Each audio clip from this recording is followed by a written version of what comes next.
You are looking at a live view of the Falcon Heavy. Yes, the Falcon Heavy on historic pad 39A at Kennedy Space Center, awaiting liftoff at 3:45 p.m. local time. Welcome to our live launch webcast. My name is Lauren Lyons. I'm an engineer in our flight reliability department here at SpaceX, and I am so excited to be here with you today, along with my co-hosts, bringing you coverage of the first ever test flight of Falcon Heavy. At liftoff, Falcon Heavy is going to be the world's most powerful operational rocket by a factor of 2. And today is the day that we attempt to demonstrate that power. And because it is a test flight, there is no satellite customer on board the vehicle today, but the fairing is not empty. We do have some very interesting payloads going up on this flight that we'll talk about later on in the webcast. We'll also walk you through the mission profile because this ain't your typical Falcon launch. We've got 28 engines, 3 boosters, 3 separation events, 3 landing attempts, and there's going to be a lot of activity happening all at once. So this test flight is bound to be exciting one way or another. All right, we've got a ton to walk you through today, so let's get going. Hi, I'm Michael Hammersley, a materials engineer in the avionics department. We're very excited. I'm sure you can hear it. To my right, we have a live view of Falcon Heavy on the pad at Kennedy Space Center. Falcon Heavy is essentially 3 Falcon 9 rockets all strapped together, which means it can carry much larger payloads not only to Earth orbit, but to the Moon and Mars as well. So like Falcon 9, Falcon Heavy is a 2-stage launch vehicle. The big difference is that the first stage in Falcon Heavy is comprised of 3 cores, while Falcon 9 has only 1. Now, each one of these 3 cores has 9 M1D engines, making for a total of 27 engines overall. Altogether, those engines produce 5 million pounds of thrust, which is equal to 18 747s at takeoff. In fact, the engines are producing so much power that we don't run them at full thrust all at once. So during ascent, Falcon Heavy will throttle its thrust up and down in both the side and the center cores in order to balance the aerodynamic and structural loads on the vehicle. So about halfway through the first stage's burn, the 2 side boosters will separate and come back to Earth for a simultaneous landing at Cape Canaveral Air Force Station. More about that a bit later.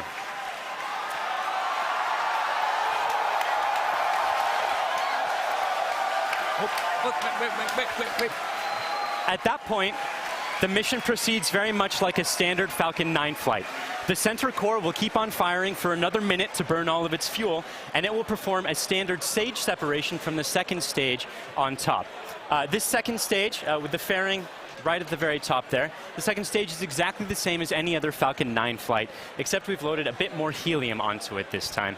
Now, that second stage will be sending our payload way out into a Mars-crossing orbit, which we'll also get into a bit later.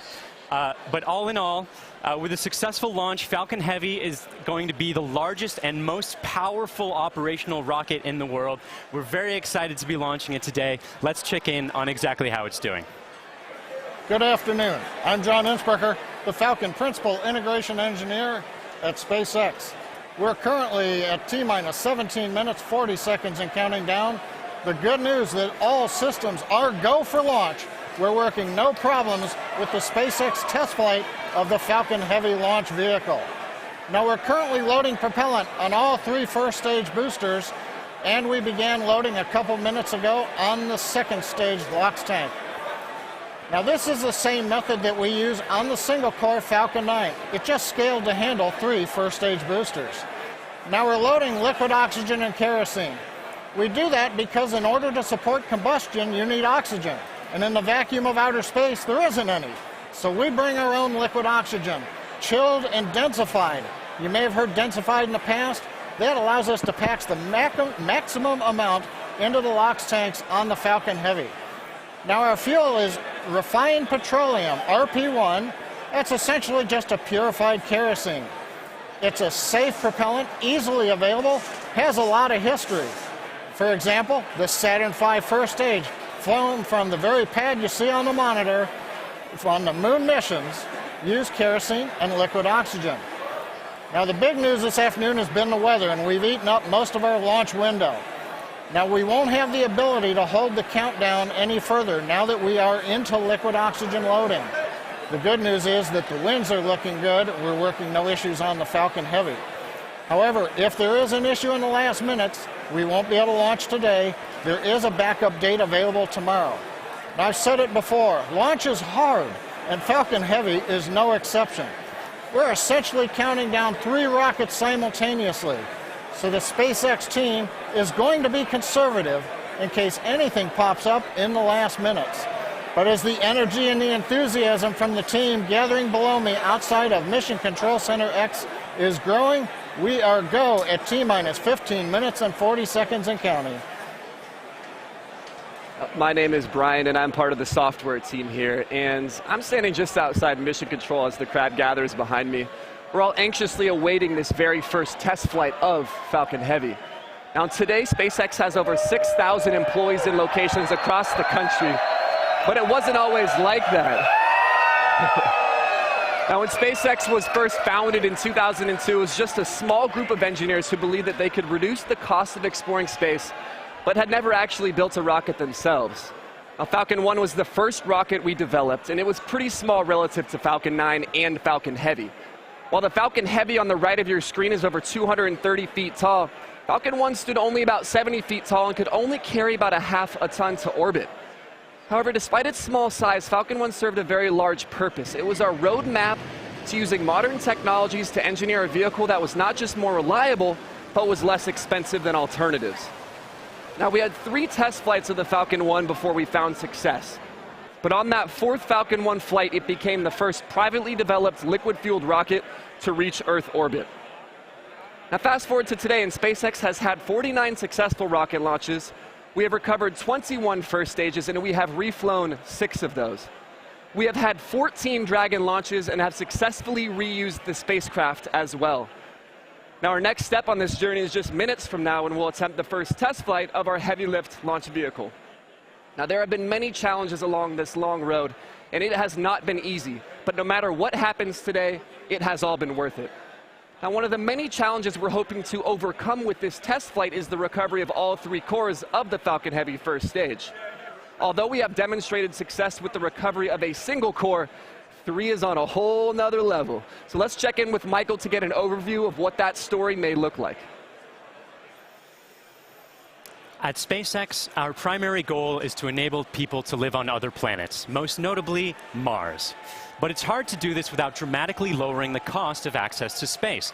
And the best way to accomplish that is to reuse as much of the rocket as possible. So we've been successful at landing and reusing Falcon 9 rockets for over 2 years now.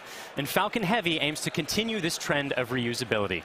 So today, we'll be attempting to recover all 3 of the first stage cores by using both of our landing methods, by land and by sea.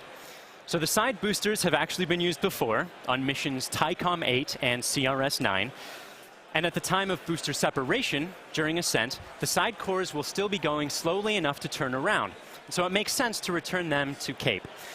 They'll be executing a 3-burn maneuver to get them back to landing zones 1 and 2 and Cape Canaveral Air Force Station. You may have heard of landing zone 1. Landing zone 2 is an identical landing pad right next to it for Falcon Heavy landings. The center core will be going too fast to efficiently return it to Cape Canaveral Air Force Station. So we're going to use the autonomous spaceport drone ship to catch it about 300 miles off the Florida coast.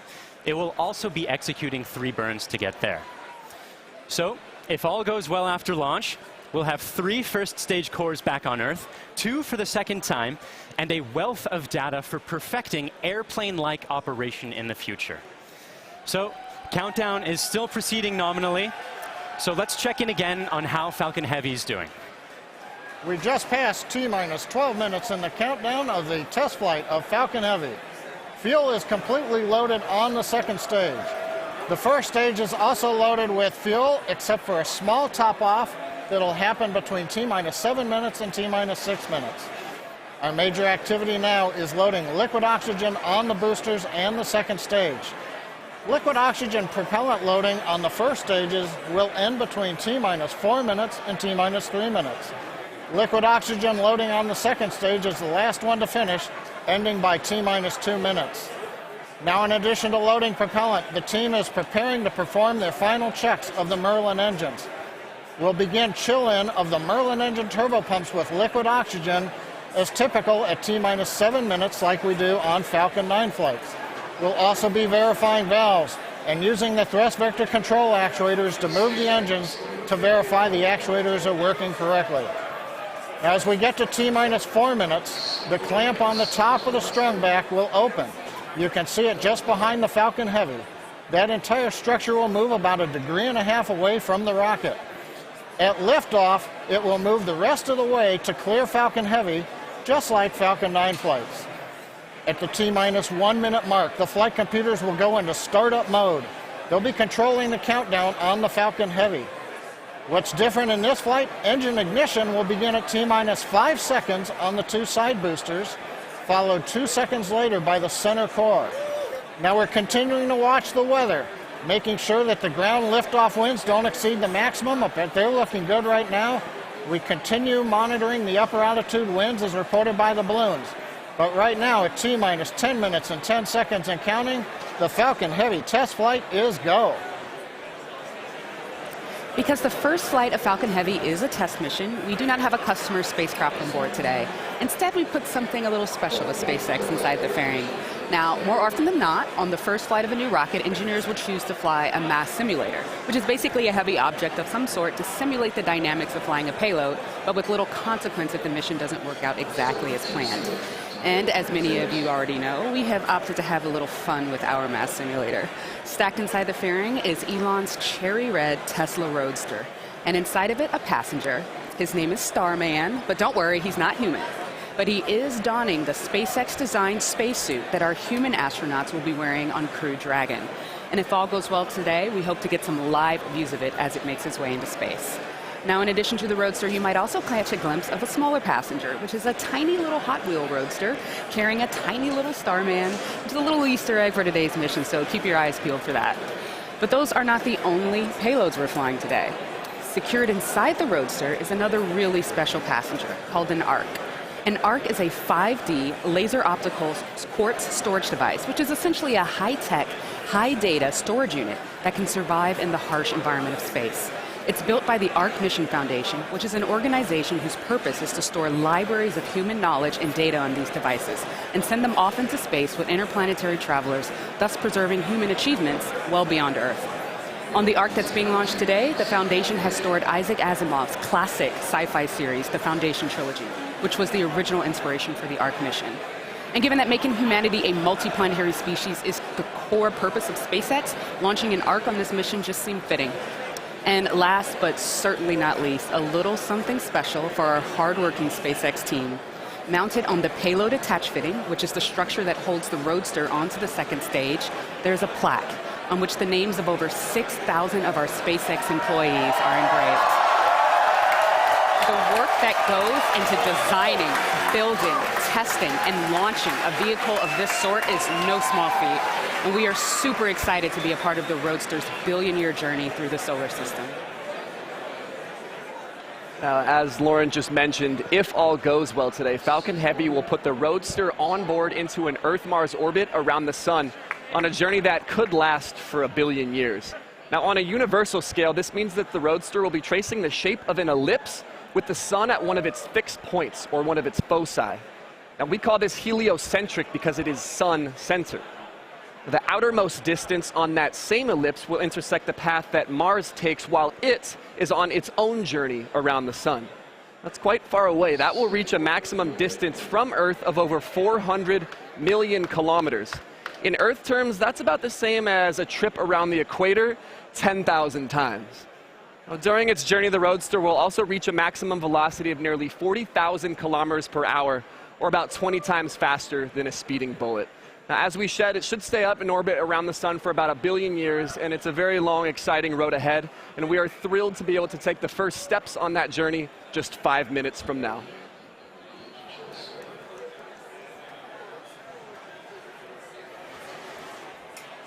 The SpaceX team continues to count down for launch of Falcon Heavy Test Flight.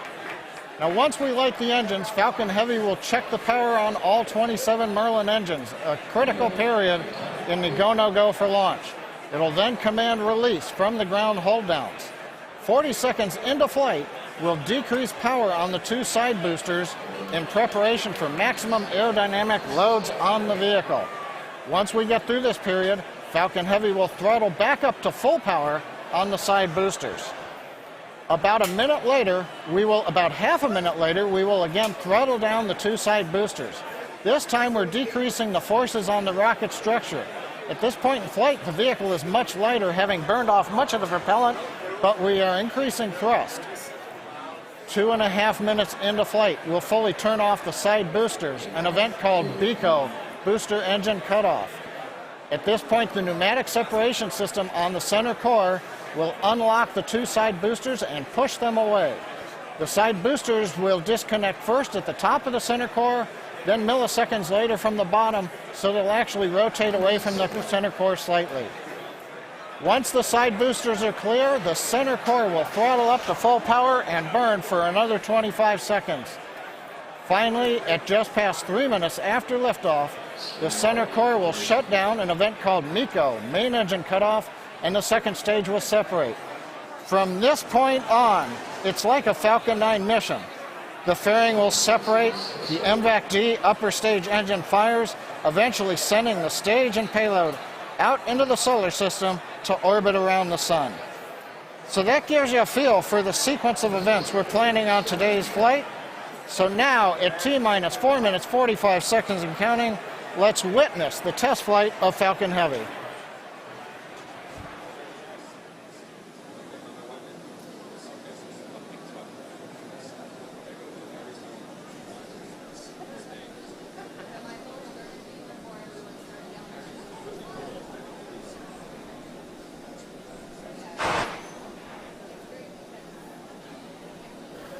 MVAC and A1D fuel bleed has started.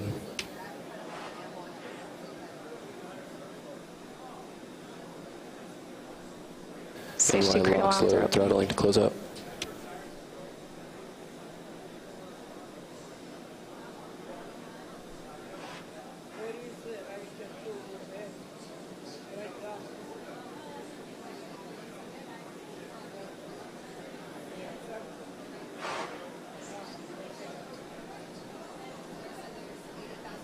NY lock sled complete.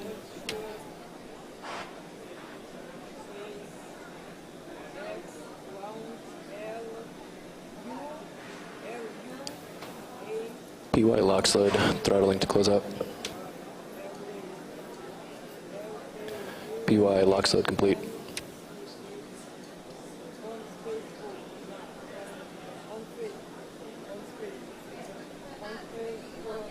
Stage 2 TVC motions nominal.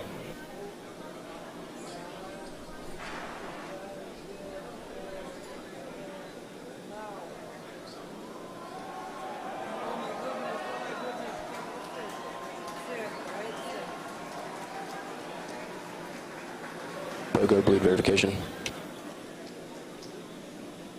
Center core lock sled complete. Strombeck lower has ended. Strombeck's at 88.2 degrees.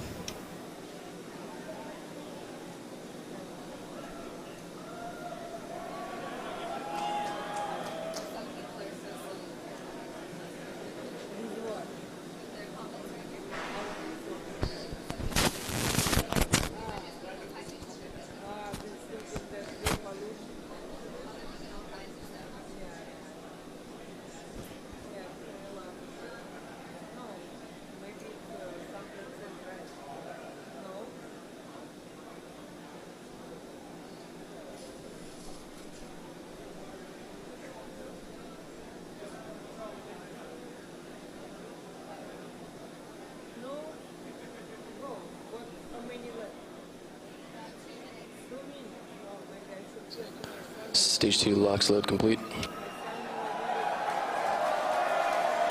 Falcon Heavy prop load is complete.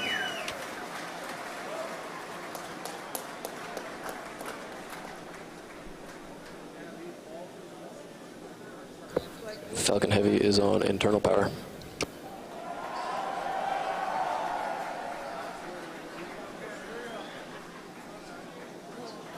Vehicles in self-align. Ground gas closeouts has started. Falcon Heavy gas loads are complete.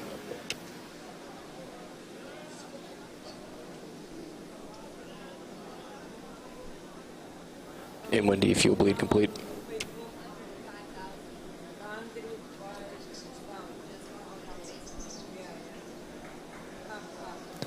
M1D engine chill is complete. AFTS is ready for launch. Ground gas closeouts are complete. Falcon Heavy is in startup.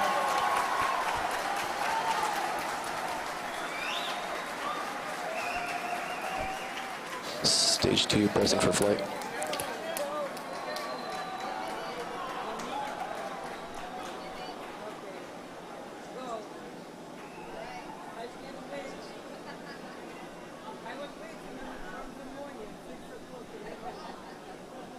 T-minus 30 seconds.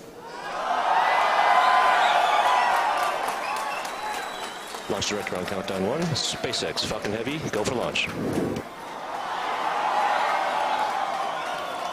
Falcon Heavy is configured for flight. T-minus 15, standby for terminal count. 10, 9, 8, Side booster ignition. 6, 5, 4, 3, 2, 1, 0. Ignition. Off. Here's Falcon Heavy.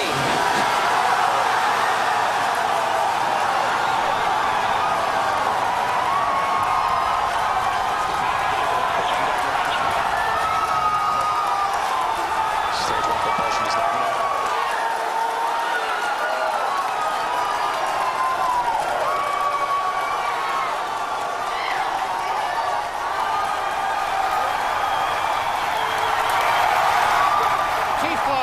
Seconds, if you can hear me over the cheering.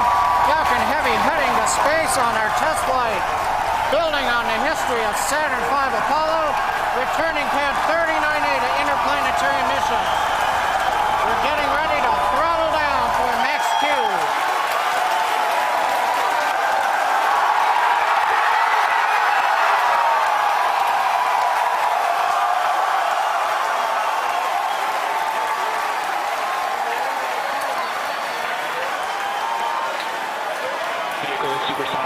You've heard the call out. Vehicle is supersonic.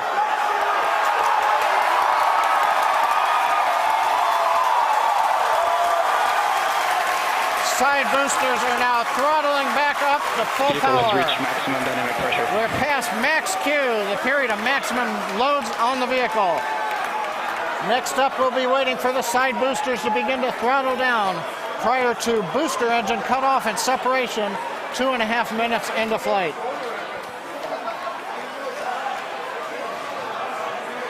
GNC trajectory looks good on the Falcon Heavy.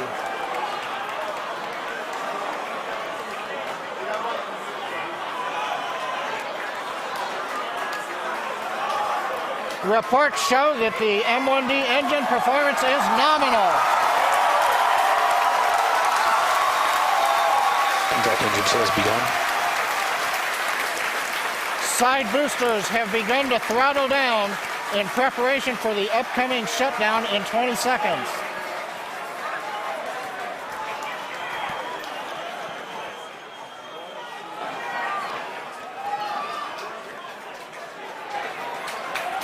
Major event coming up with side booster shutdown and separation. Inside shutdown. Side boosters. Beacon. Center. We're throttling up. S1 keeps going.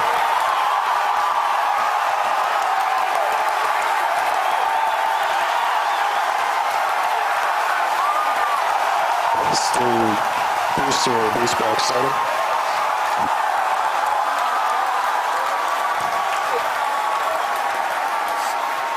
Successful separation. We're coming up on Miko and shutdown. Stay set. Good separation confirmed. Wave and back ignition. This big burn looks good on side boosters. Backburn startup.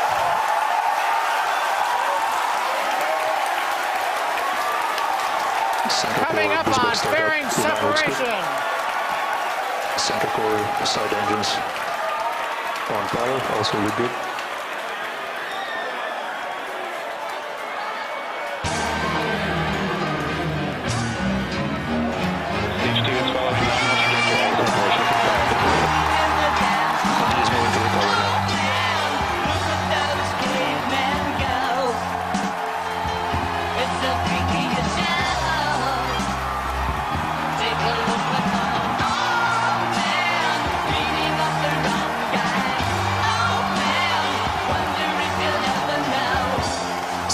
booster boost back shutdown. Center core boost back burn shutdown.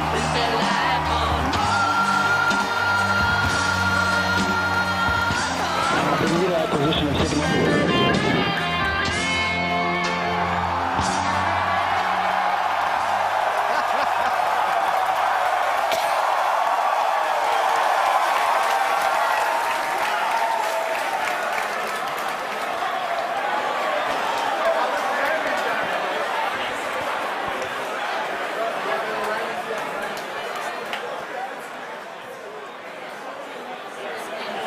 Wow. Wow. Did you guys see that? That was awesome. That's the only thing I can really say right now. Absolutely wild. Absolutely wild. I got nothing else. Oh, man. Recapping all the great things that you just saw there. Successful liftoff from the pad, successful stage separation. But before that, successful booster separation. You can see stage one. The two side boosters, pardon me, you can see the center core, and you can see MVAC lit up. Oh my gosh. Then the beautiful shots of Starman chilling in the Tesla Roadster. Just absolutely incredible. On your screen at the moment, you've got a few things happening. On the upper right, you've got MVAC D continuing its burn. On the upper left, you have the center core headed back towards the autonomous spaceport drone ship. And in the two bottom screens, you've got the side boosters headed back towards Cape Canaveral Air Force Station, landing zones 1 and 2.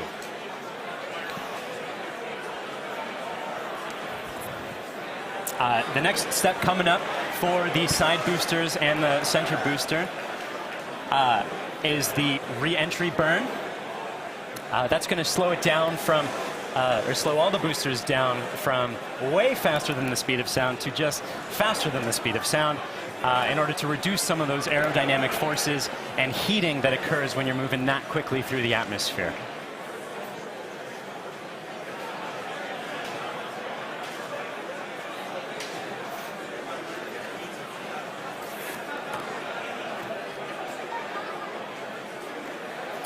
And as you can see on your screen, that re-entry burn for those two side boosters has begun.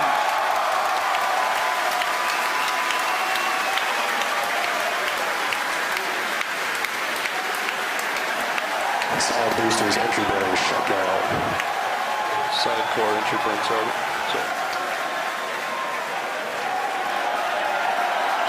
The center core in the upper left of your screen performing its own re-entry burn. You can see the edge of Cape Canaveral in both of the side booster cameras as those are coming in. PY and NY side boosters have saved. Center core entry burn shutdown. And even though those look very similar, those two boosters' views, those are actually representing different boosters. And they're heading towards Earth. They're about to begin their landing burns. We'll hopefully be able to bring you nice footage of that. Both side boosters transonic. And watch for the landing legs deploy at the tail end of that landing burn.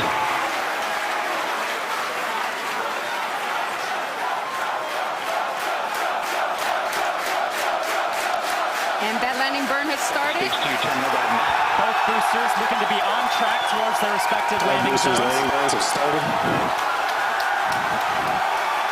Side boosters landing legs have deployed.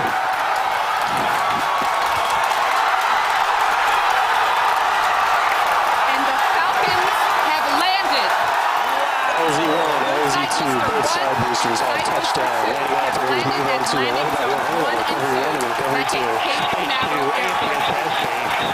coming up very shortly, the center core will be attempting its landing on the autonomous spaceport drone ship.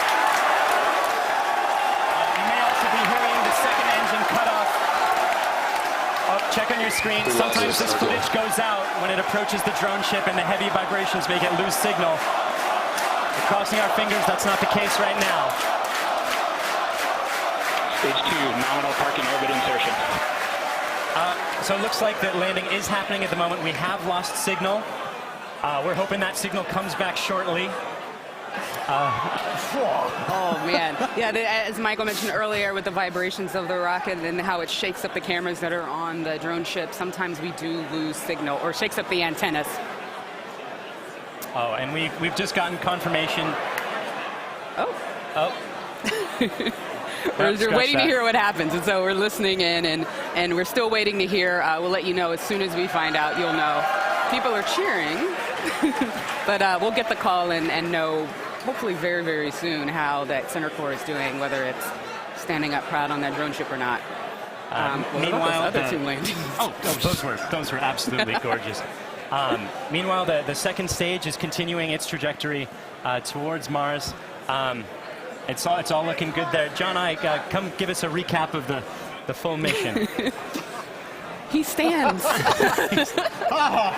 if you could hear all that cheering, it was an outstanding test flight of the Falcon Heavy.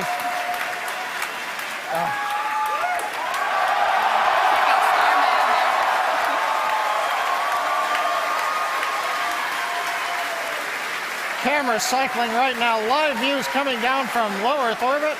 The second stage successfully got there, and it got there as the culmination of a great Falcon Heavy test flight. We lit 27 engines, throttled the boosters up and down. We separated the side boosters. They came back spectacular, simultaneous landing. The center core did its job. The second stage did it. Everything that you could want in a test flight, we got here. Now we're just looking for the icing on the cake to find out what happened on the drone show. But all in all, an outstanding test flight for Falcon Heavy. Wow, what an absolutely momentous occasion. Thank you so much to the range for contributing their expertise to today's launch, the FAA for the licenses to launch and land those boosters, as well as the rest of Falcon Heavy. And thank you to you, the viewers, for joining us for a really, really cool moment here. And to find out what happened with the center core and what's going on with Starman as he makes its journey through space and all of our other launches, you can visit us at SpaceX.com and follow us on social media on LinkedIn and Twitter. If you would like to join us on exciting projects like these, please visit SpaceX.com/careers.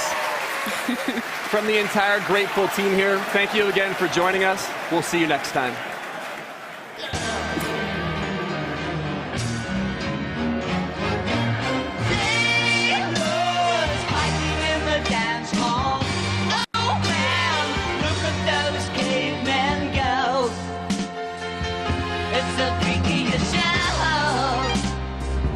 Take a look at the old man beating up the wrong guy.